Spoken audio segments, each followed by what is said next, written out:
HOA built a pipeline through my ranch without permission. I've lived on my ranch for years, and I've always valued one thing above all else: respect for land ownership. Out here, property lines mean something. They're not just markings on a map. They're part of your identity. So imagine my shock when I noticed a group of construction workers digging right through my back pasture. At first, I thought it was some kind of mistake. Maybe they had wandered too far. Maybe the surveyors had messed up. But when I asked what they were doing, the crew told me they were installing a water pipeline. Pipeline, I repeated. Through my land? They nodded and explained it was for the local HOA. They had gotten approval from the board. And apparently, that was all they thought they needed. No one had ever asked me for permission. No one even told me.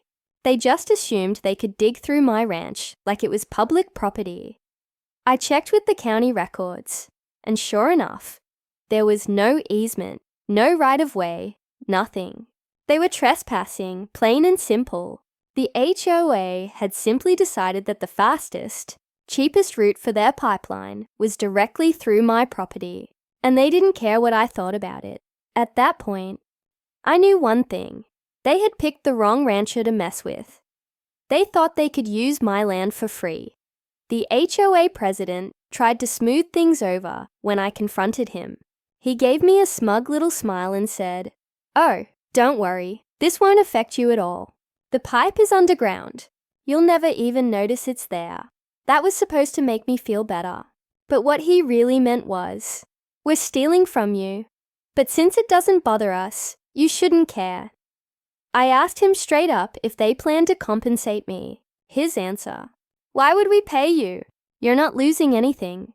That was the moment I realized the HOA believed they could take whatever they wanted, whenever they wanted, without consequence.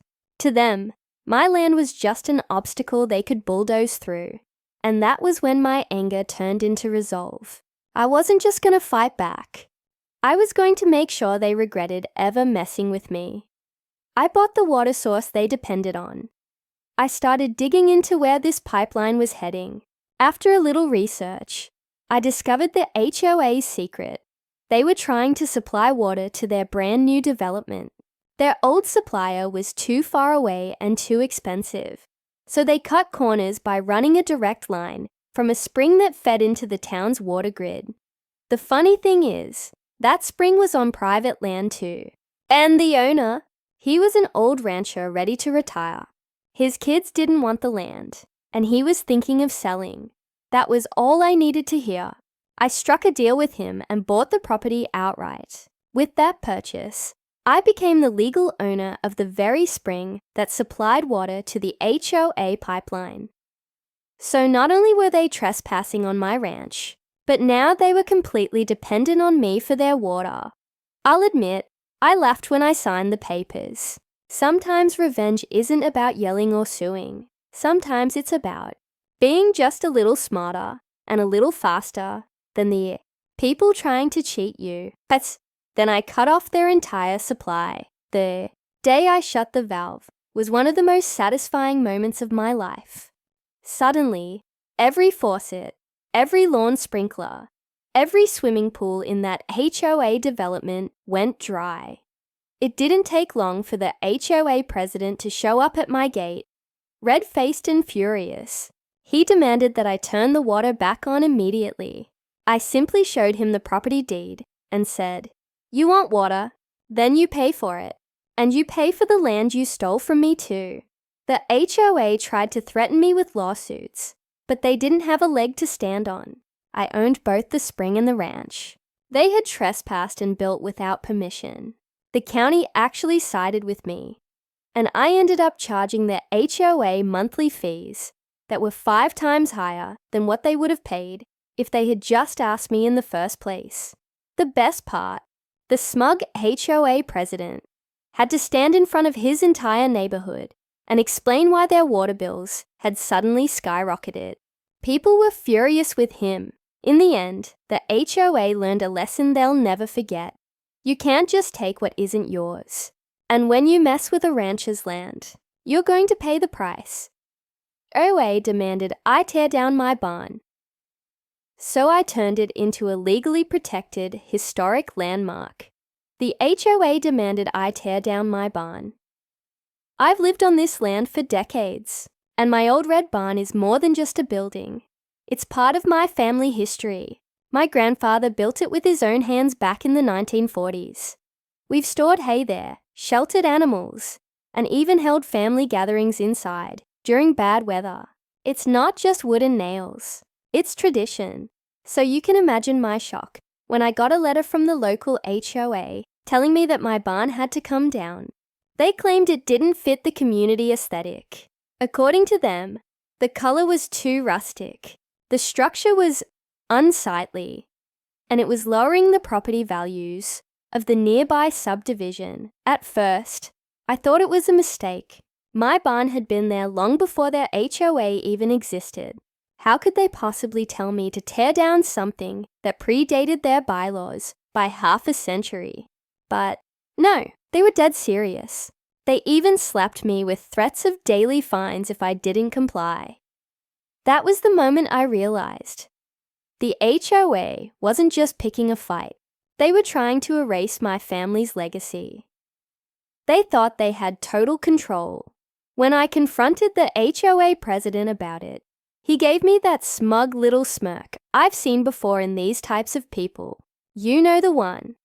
The we make the rules, and you follow them kind of smirk. He told me flat out, we can't have old ugly structures dragging down the look of our neighborhood. Either you demolish it, or we'll fine you until you do. I reminded him the barn had been there for over 70 years. Long before the HOA existed. He just shrugged and said, doesn't matter. You live within our district now. Our rules apply to you. That arrogance lit a fire in me. The HOA believed they had absolute authority, that they could dictate every inch of my property, as if I were some tenant living under their control. They didn't realize they were up against someone who knew the law better than they did. I turned the barn into a protected historic landmark. Instead of tearing it down, I got busy. I started researching historic preservation laws, local heritage boards, and state landmark programs. What I found was gold.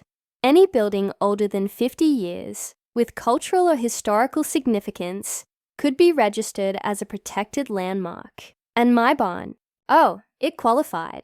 Not only was it over 70 years old, but it was one of the few remaining Depression-era barns still standing in the county. I gathered up old family photos, construction records, and even testimony from my neighbors who remembered playing in that barn as kids. Then I filed for historic designation. The process took a few months, but when the approval finally came through, it was sweeter than any victory I've ever had. My barn was now officially recognized as a state-protected historic structure. That meant no one, not the HOA, not even the county, could force me to tear it down. And here's the kicker. Once the barn was registered, the HOA was legally obligated to maintain and preserve it as part of the community's cultural heritage. The HOA ended up paying for my barn's restoration. When I delivered the news at the next HOA meeting, the look on their faces was priceless.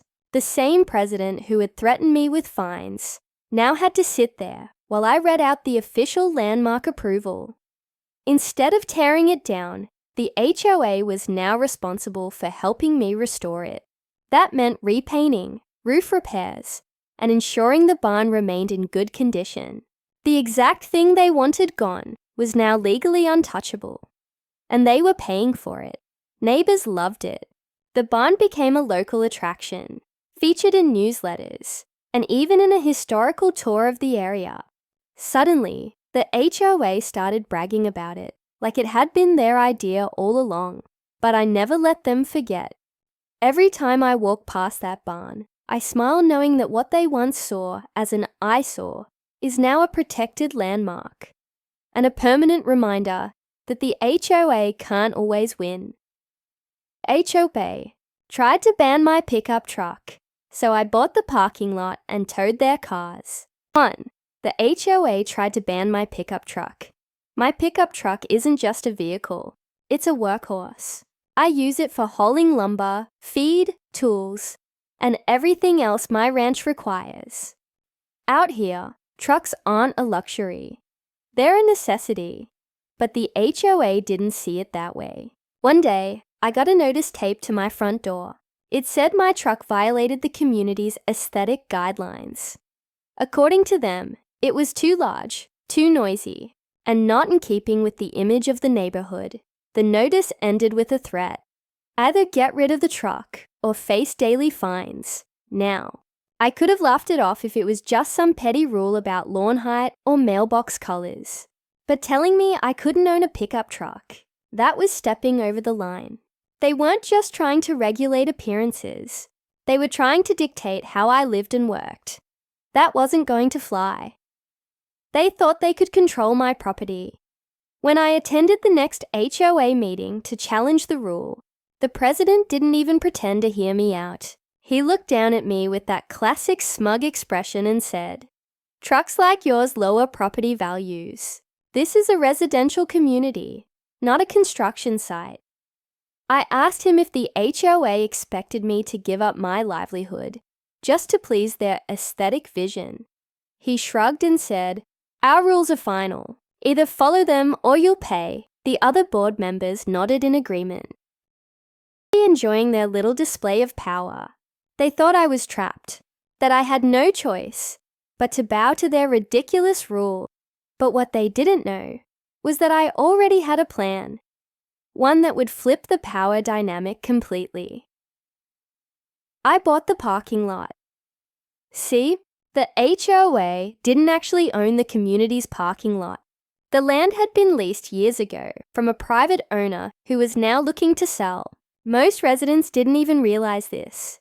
They just assumed the HOA controlled it. But I did my homework. I reached out to the owner and struck a deal to buy the entire lot outright.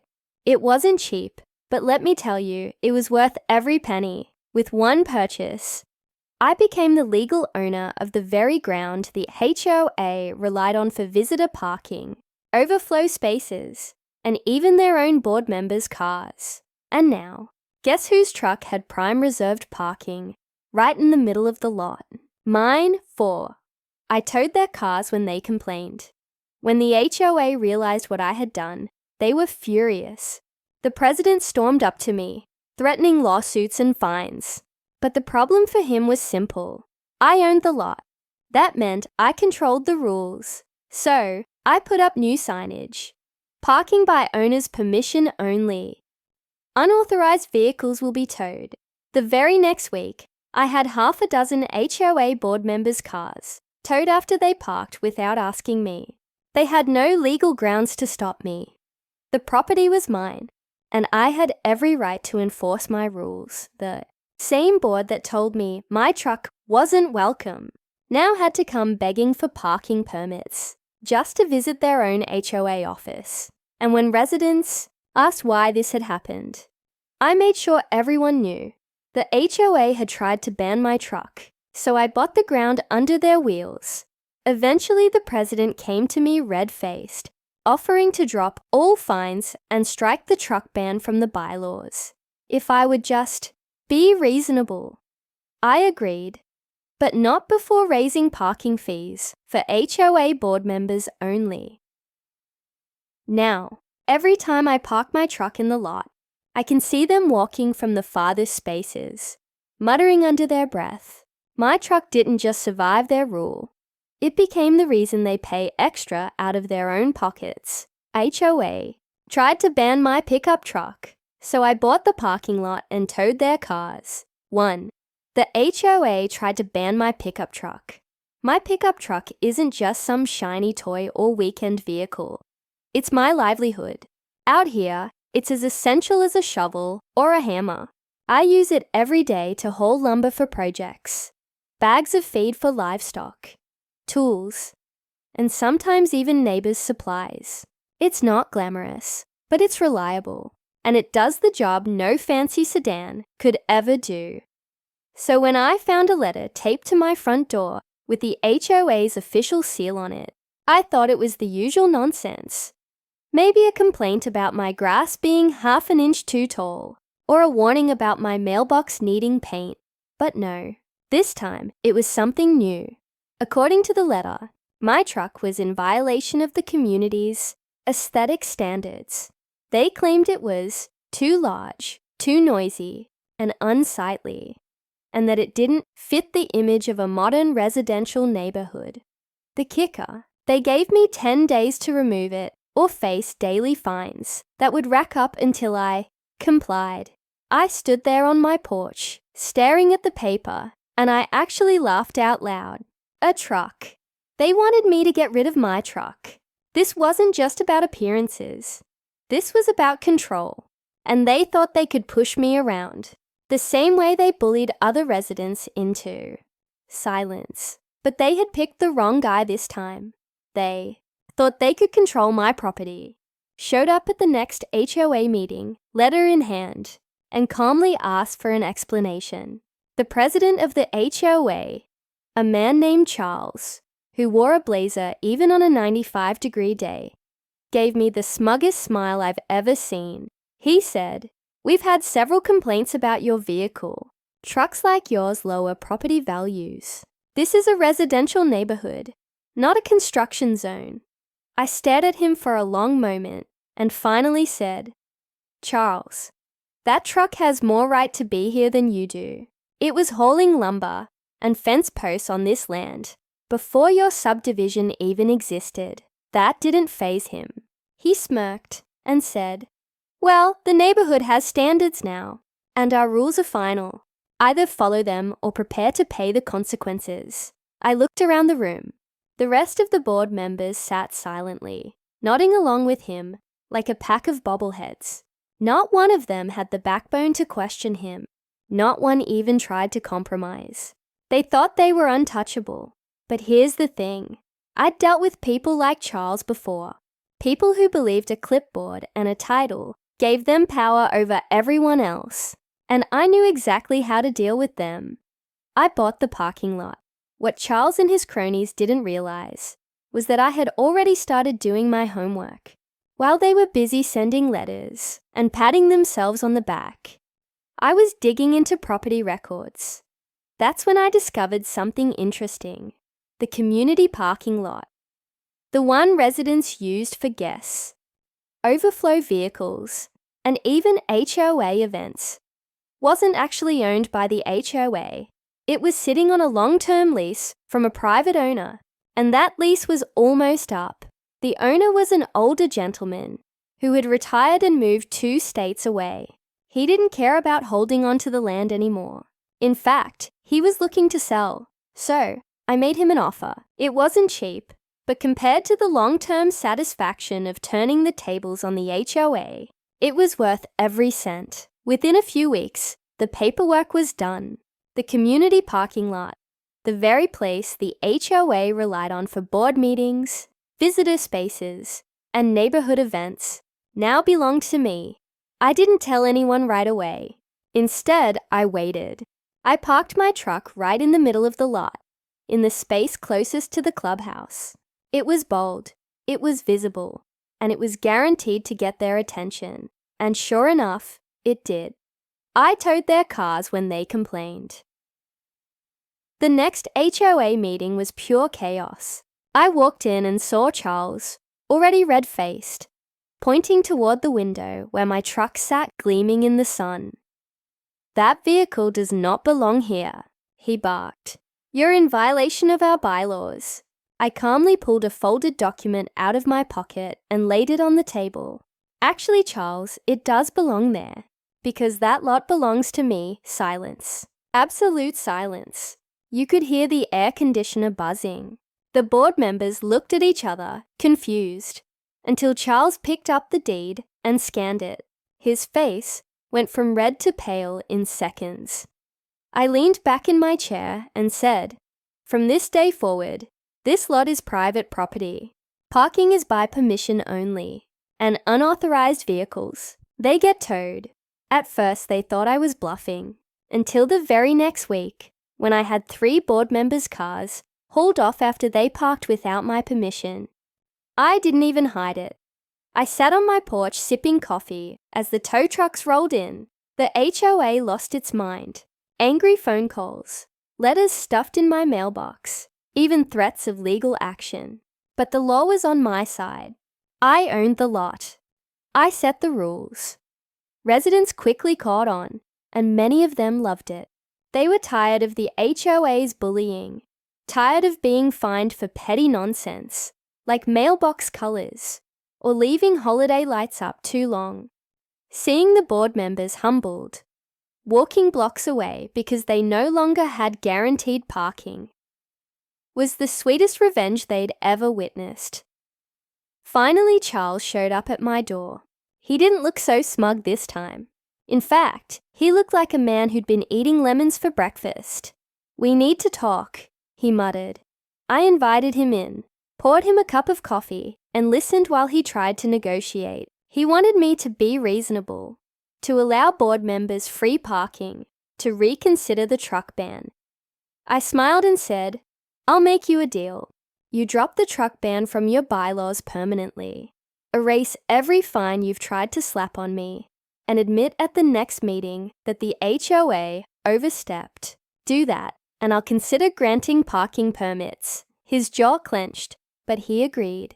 He didn't have a choice. At the following meeting, Charles stood up in front of everyone and announced that the HOA had made a mistake, that the truck ban was unnecessary, and that all related fines would be erased. You could practically hear the grumbling from the board members, but it was done. And me? I still own that parking lot. To this day, I park my truck in the front row, in full view of the HOA clubhouse. Every time I see Charles walking from the farthest corner of the lot with his briefcase, I tip my hat and smile, because the truth is simple. They tried to ban my truck, and now they pay for the privilege of parking anywhere near me. Subscribe HOA Stories.